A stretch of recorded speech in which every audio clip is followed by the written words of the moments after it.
വെള്ളാപ്പള്ളി നടേശ, മലപ്പുറത്ത് ശ്വാസം മുട്ടുന്നല്ലേ? ഈഴവർക്ക് വല്ലാതെ ജീവിക്കാൻ പറ്റാത്ത രീതിയിൽ അവിടുത്തെ ജീവവായു പരിവർത്തനം ചെയ്യപ്പെട്ടിരിക്കുന്നല്ലേ?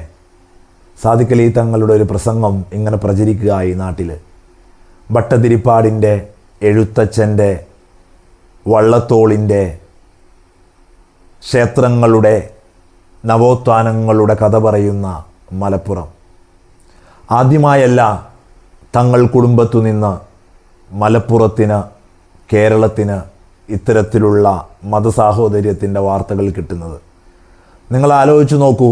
1948 മാർച്ച് മാസം 10 മദ്രാസിലെ രാജാജി ഹാളിൽ ലീഗ് പിറന്നത് മുതൽ ഇന്ന് ഈ പ്രഭാതം വരെ ഒരു മതസാഹോദര്യം തകർക്കുന്ന വാക്കുപോലും ലീഗിൽ നിന്ന് വന്നിട്ടില്ല.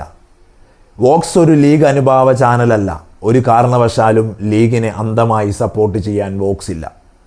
അവിടെ നിന്നും പ്രശ്നങ്ങളുണ്ടായാൽ, ഈ നാട്ടിന് ചേരാത്ത പ്രവർത്തനങ്ങളുണ്ടായാൽ അതെടുത്തു കാണിക്കാൻ വോക്സ് ടീം എന്നും പ്രതിജ്ഞാബദ്ധമായ പോലെ ലീഗിൻ്റെ കാര്യത്തിലും നിൽക്കും. പക്ഷെ നടേശ, ഞങ്ങൾ നിങ്ങളെ ചലഞ്ച് ചെയ്യുന്നു. മുസ്ലിം ലീഗ് ഈ നാട്ടിലെ മതേതരത്തിനെ കീറിമുറിക്കുന്ന ഒരു പോസ്റ്റോ ഒരു പരാമർശമോ ഇന്ന് വരെ ചെയ്തിട്ടുണ്ടെന്നുണ്ടെങ്കിൽ നിങ്ങൾ കാണിക്ക്.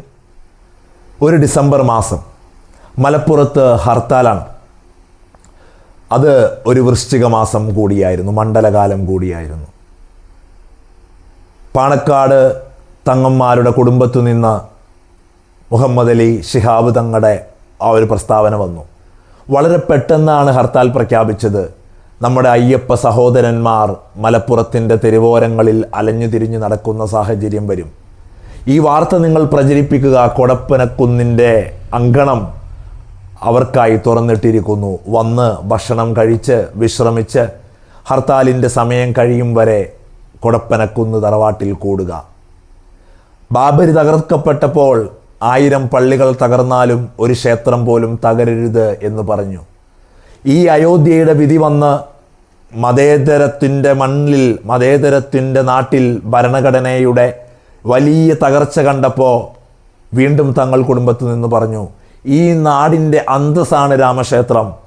ഒരു കാരണവശാലും രാമക്ഷേത്രത്തിനെതിരെ ഒരു പ്രവർത്തനമോ ഒരു പ്രസ്താവനയോ ഉണ്ടാവരുതെന്ന് സമദാനി സാഹിബ് പറഞ്ഞത് നിങ്ങൾക്കറിയില്ലേ? മതപരമായ ന്യൂനപക്ഷമായ സമുദായങ്ങളുടെ ഒക്കെ ആവശ്യങ്ങൾക്ക് വേണ്ടി സംസാരിക്കേണ്ടത് ഒരാവശ്യമാണ്. അത് അധികപ്പറ്റല്ല. അതിനു വേണ്ടിയാണ് ലീഗ് നിലകൊള്ളുന്നത് എന്ന്.